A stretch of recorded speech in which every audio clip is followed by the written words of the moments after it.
because you're not experiencing or have experienced those things.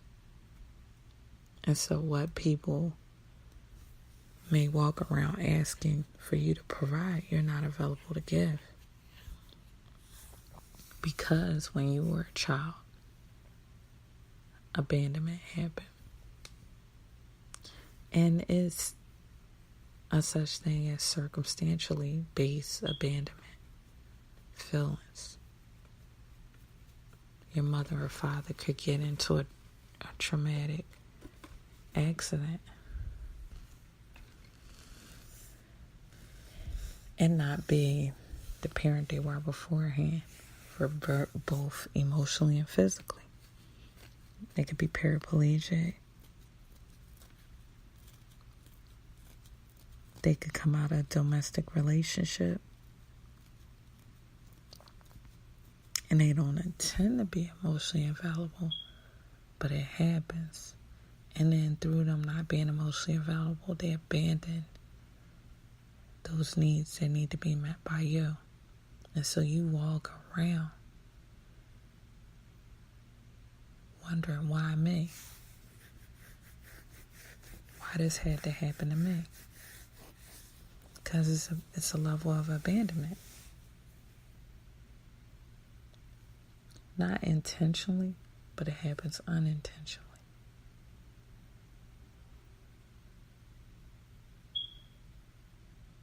And so a hard shell is formed just to move forward. I have to dive in and talk about childhood because I want to remind you that if a child is able to cope after experiencing different levels of abandonment, so can an adult. So can an adult. You should not feel like you're at a point of suicide, a point of giving up. The level of pain might take you to those thoughts, but don't stay there. Abandonment can happen in romantic relationships. And not just on the cheating aspect.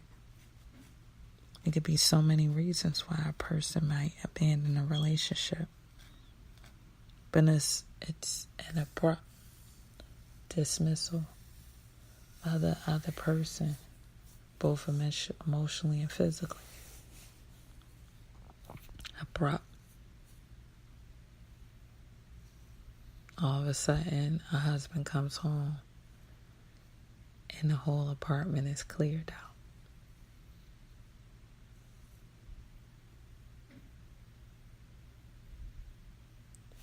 There's a certain way that you should conduct yourself in matters of the heart. And even though sometimes when we experience hurt, the first response in return is hurting the other person or people. Because the saying is true. Hurt people hurt people. And so you might have been cheated on. And you think, well, I didn't ask for this. This happened very abruptly. So I'm going to do something very abruptly and disappear. That does not make it right. You can understand the thought process behind it, but it's not justifiable. Life should not be learned on a tit-for-tat basis. You should not be juvenile in your relationships, in your adult relationships.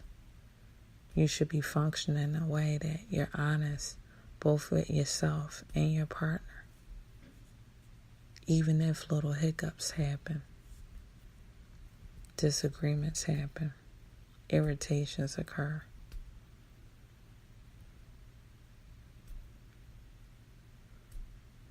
And so you abandon that person, and that person becomes a hard shell.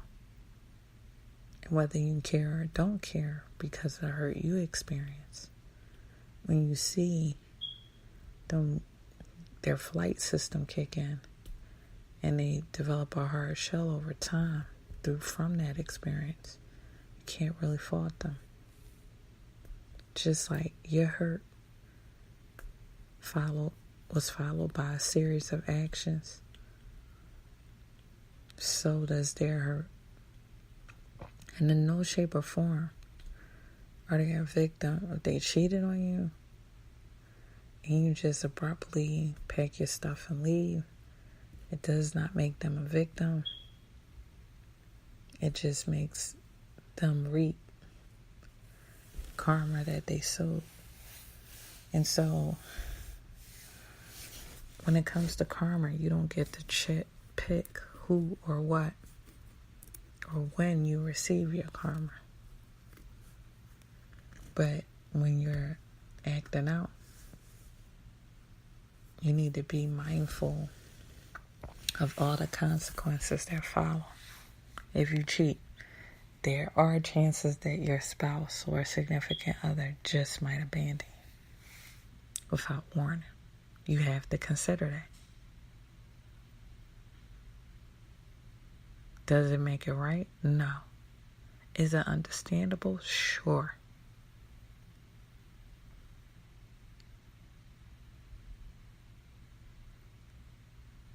Does it make it right? No. Is it understandable? Sure. Hurt people hurt people.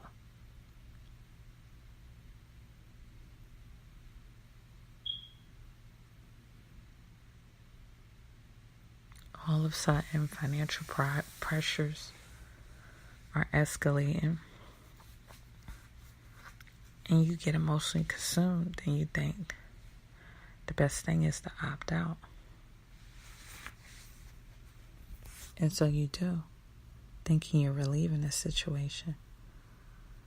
But from the lens of the person in the situation, they're looking at it as a level of abandonment.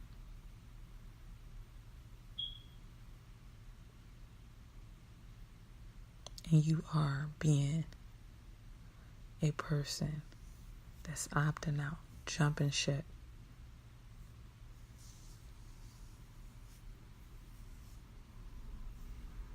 When you call things as they are, you grow. You become more intentional, more mindful. You think about the rippling consequences that follow if certain actions occur.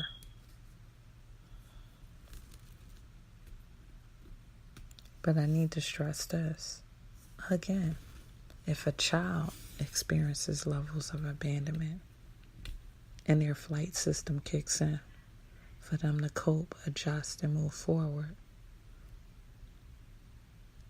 so can an adult. We're living in a world where people feel abandoned, both emotionally and physically, and they think the solution is to respond violently. No. Because in your mind, you might think retaliating, doing something violent to remove a person off this earth might be the solution. But it will not take away the feeling of abandonment. So you're moving backwards.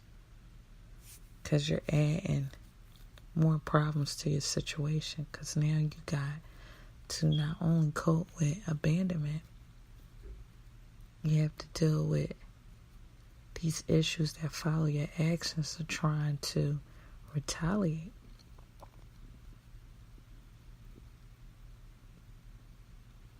So you have to look at the bigger picture.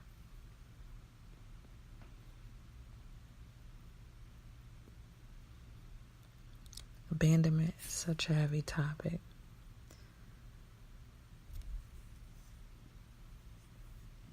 Mainly because You have people not being able to cope after experiencing abandonment. And you have people that are coping.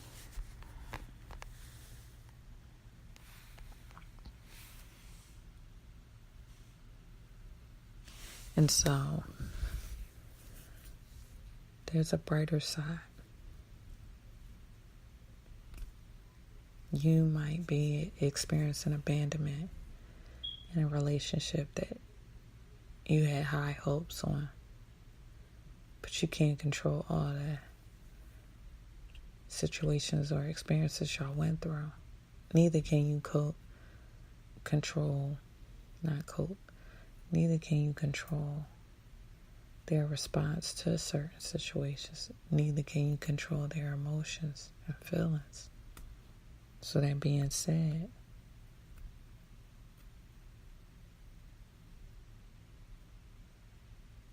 even though you might come to the table with certain goals and expectations, halfway through the process, the person might abandon the whole picture. Are you affected? Yes. Does it hurt? Yes. Can you move forward? Yes.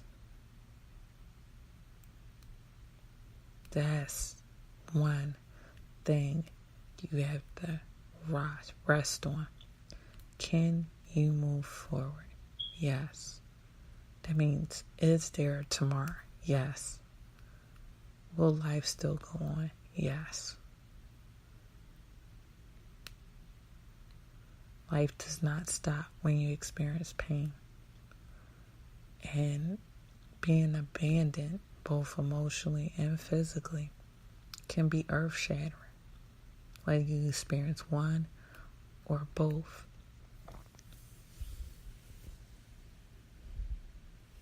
However,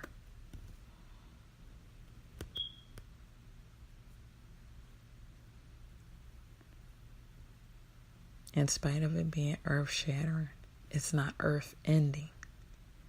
Let me say that again. In spite of abandonment being earth-shattering, it's not earth-ending.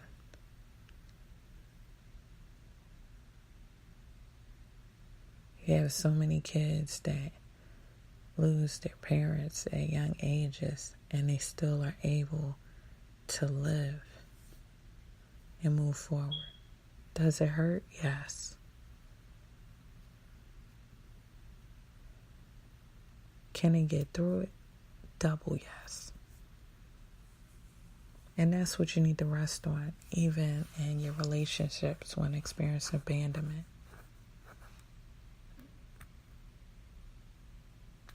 Even in your careers, where you was going after a certain position and you was walking very close with the person that was in charge of choosing the position. And then somewhere along the plan, they just jumped ship with you. They abandoned you. And now they have a meeting. And the person that they put in mind for the position, they give the position. Doesn't mean the next day you go to work and you shoot up the whole office. No. Was it right what happened? No. Could things have been clearer? Yes. Could boundaries have been different on both sides? Yes. You don't come to work to make friends. So just because your boss might be cool, that don't make them your friend. And that helps you build a boundary. So even if expectations are not met at work, and then someone gets promoted before you or gets the position that you're striving for or aspiring to be in, that don't mean you act violently. Or you have all of a sudden something made up in your mind to retaliate. Life happens. And